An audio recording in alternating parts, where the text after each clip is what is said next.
We can't hear you yet, Sonny. Okay, so it's now 6 o'clock, so I'll call the special meeting to order.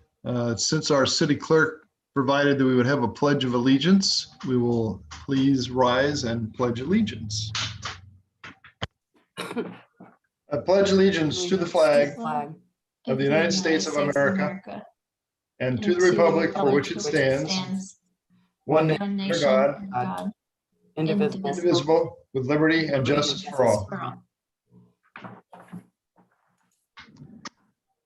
Okay, the business of this special meeting is to consider public safety intergovernmental agreements, the existing one we have with the county and potentially a new one that we may be able to negotiate with the city of Avondale. Mr. City Manager, do you have a report for us? Yes, sir, Mr. Mayor. Mayor and Council, good evening. Good to see you.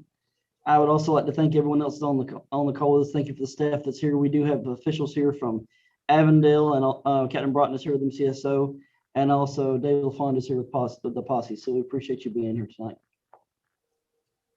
Mayor and Council, I do have just a slimmed down presentation from before. It's the same information from before. I thought you might want to just go over it again, just so the numbers are fresh in your head. As we go through, I welcome any questions that you have, of course. Just 1 second.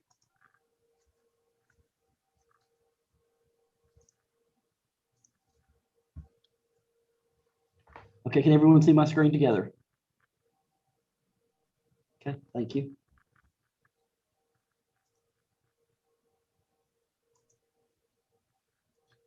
Again, this is a review from last time. Again, the Avondale proposal would offer 5 officers. The quote for Avondale first speed is $1,518,000 or 1.269 the second year. Again, versus the current 3/4 beat with MCSO, that's $597 more first year or $349 second year. Again, that does not include the vehicles or the maintenance. I'll get into that again as we go along. Again, we feel it would provide better community policing. It would dedicate officers to the Litchfield Park Patrol, and it could begin July 1, 2021. Again, in addition to that would be the purchase of 3 new police vehicles plus fuel and maintenance. Police vehicles, again, I'd be glad to go over this again if you'd like. For the mileage option over the term, it would be $646,000 over 7 years. Or if we bought the cars and paid fuel and maintenance at $30,000 roughly a year, that equates to $403,000. As I told you before, in my opinion, it's a much better option to buy versus mileage. Especially in Litchfield Park, honestly, they might last longer than 7 years. As small as this city is, honestly, I think you'll kill them with idle hours more than you will miles. We are exploring, Councilmember Donahue had asked last time for us to look into the option of leasing police cars. And I'll be honest, I never knew that you could do that. But since then, Joe let us know that actually the city of Bisbee has done just that. So he's given me a contact with them. They're using Enterprise. And Paige has reached out to who they use in Navajo County. So we are looking into that, but I don't have numbers yet on this time, but we are exploring that option. So thank you again, Councilmember Donahue, for recommending that. Again, I never knew that was even possible. So thank you. Again, cost comparison, so you see what some of the cities around us are paying. Again, you have the cities on the left, the population, and their police budget. Again, these are 2018 numbers because I could get complete numbers at that time. Even now, if we looked at paying 1.5 the first year, you see we would be much, much less than anybody around us. The closest one would actually be Tolleson, and roughly be 25% of what Tolleson pays. But you have to remember again that Tolleson is very much a bedroom community. Their population changes drastically from 25,000 in the daytime to 7,000 at night. A closer comparison would have been Youngtown, but again, they did not provide us any information, just to be clear.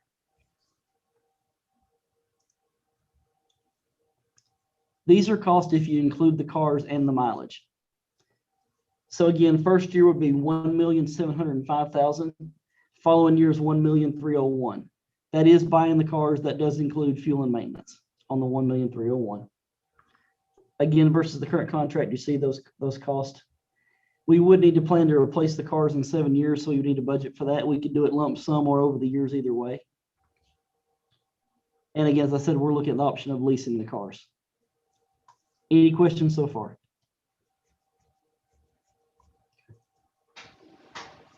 Funding sources. Again, we currently pay $920 a year. So you see what the increase would be, $785 first year, 380 second year. Again, we received 738 in CARES funds. We still have 558 of those CARES funds cash on hand. Also, we're projected to receive $212,000 in construction sales tax. That is, of course, is from the Sun Health Loma project. And also, we'll be receiving $1.5 million in COVID funds in FY 22-23.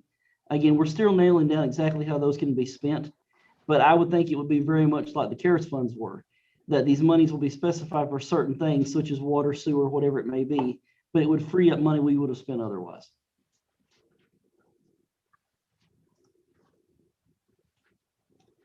Again, we're projecting $110,000 general fund savings next year. That's with the insurance costs going up, 3% merit and COLA, and also a transition of a few retiring employees. Again, more information about that to come to you soon. And also, we're looking at an additional 129 grand in sales tax revenues for FY 22. As far as fund balances go, we currently have $14,400,000 fund balance. If you take off the construction tax overpayment, you take off the current 558 CARES funds because we didn't want to count it twice, the 1.29 that's required for the 15% minimum balance, and the $3 million for 35% stabilization, that brings us down to $8,542,000 unreserved cash balance. But again, as I've told you before, some of the future city center funding will need to come out of those monies. But again, that all comes back to how the city center parcels are sold. We've planned that, so hopefully it lines up that as we're spending money, the parcels are selling, so all lines up. But again, some of the monies will probably need to come out of that. So again, something to be aware of. Any questions on that? That's a lot of numbers.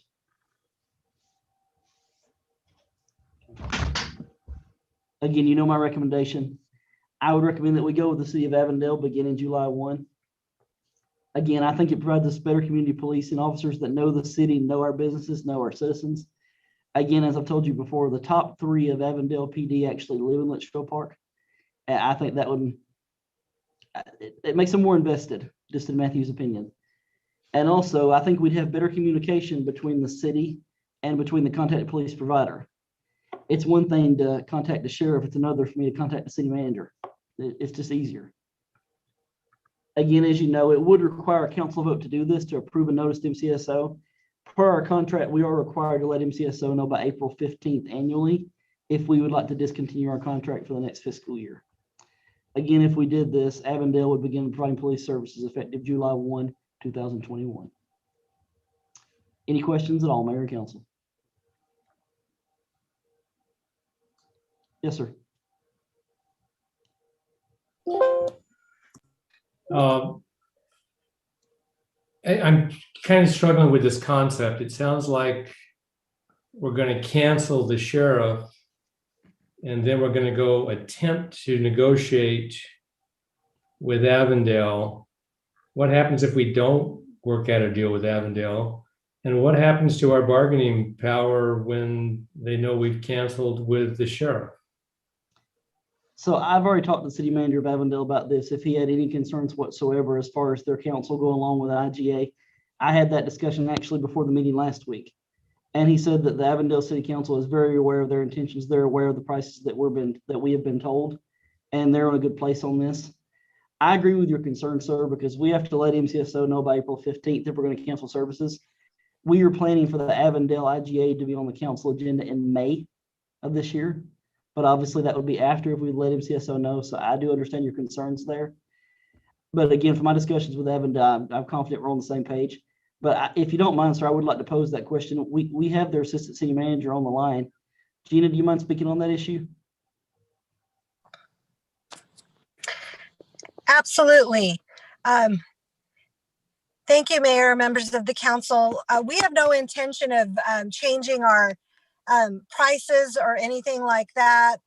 Once we have the go ahead, we plan on immediately discussing the IGA and those terms, and just really what's to discuss now, to take to our council and IGA would be all the specifics on, services that we've talked about them at a decent level, but we needed to really get down to the nitty gritty. But in terms of the cost, we're not intending on hold anything over on Litchfield Park. We're excited about the partnership, and we have our direction to work in good faith to make sure we get it done. And I have no doubt that we'll have the ability to do that. Mr. Vice Mayor, I actually had a conversation this morning with the mayor of Avondale. He's very much aware of these negotiations that have already taken place and very strongly supportive of moving forward. So I don't think there'll be any problem with getting this intergovernmental agreement put together. May I ask one more question? Please. Matthew, with this dollar amount you're quoting on buying the vehicles, I presume those are quoted as probably Tahoes with a high output package and a heavy suspension and everything. That's correct. I've seen the sheriff's office driving F-150s also. Do we really need a high output 100 and some odd plus mile an hour vehicle in Litchfield Park with a heavy suspension on it? I can see the heavy alternator, the battery, and the cooling, but we can get that probably without being able to do 120, 40 miles an hour. I think that's a good question. Of course, you're asking, do we need pursuit vehicles in Litchfield Park? And I think that's a good point. And I'm familiar with the Explorers and I'm familiar with the Chargers. I've never had a city that's had the F-150s before. I will say MCSO, I've seen Silverados here and I've also seen F-150s here. I know most PD prefers Tahoes just from personal experience that I've had with them. If you don't mind, sir, I'd like to pose that question to Chief. I believe he's on this call. Chief, are the trucks, are they interceptor vehicles also? I mean, I know they'd have to have the high performance alternator, brake, suspension, as the Vice Mayor has said. But as far as engine packages, are they considered pursuit vehicles or like a Tahoe is along the same lines? We've explored very at the low level of looking at the F-150s. It is an option, and really I pose that we're not saying you have to buy Tahoes. If a F-150, we know other agencies use them. It just doesn't fit our needs right now. But if that's something you want to explore at a lower price, we would support it fully. And we could certainly look at that if you would like, as obviously we'll have to bring vehicles to council for approval for purchase, and we could bring multiple vehicles to you. Again, I've never had a city that had the trucks. Yeah, I've had cities that had Explorers. I will say I have seen police Explorers rolled over. I have seen Tahoes rolled over. And just in what I've seen, I believe the Tahoes are much safer personally. But again, I've never looked at trucks. And we could certainly get numbers on various vehicles and bring them to council, bring them for council consideration. Be more than glad to. Okay, any other questions, comments? Thank you, Chief. If not, we have a recommendation from staff to issue a non-renewal notice and to negotiate an intergovernmental agreement with the city of Avondale. Is there a motion to direct staff to take those actions, specifically issue a non-renewal notice to the Maricopa County Sheriff's Office and negotiate a new intergovernmental agreement for police services with the city of Avondale? Looks like it's moved by Councilman Clare and seconded by Councilman Donahue. Is there any further discussion on the motion? If not, all those in favor, please say aye. Aye. Aye. Any opposed? Okay, the motion carries. The other item of business on this agenda was an executive session under item 4B to receive legal advice from the city attorney. Is there a motion to go into executive session under item 4B? Moved by Councilman Rostosi, seconded by Councilman Clare. All those in favor, please say aye. Aye. Any opposed? Okay, so we are now moving into an executive session, so we'll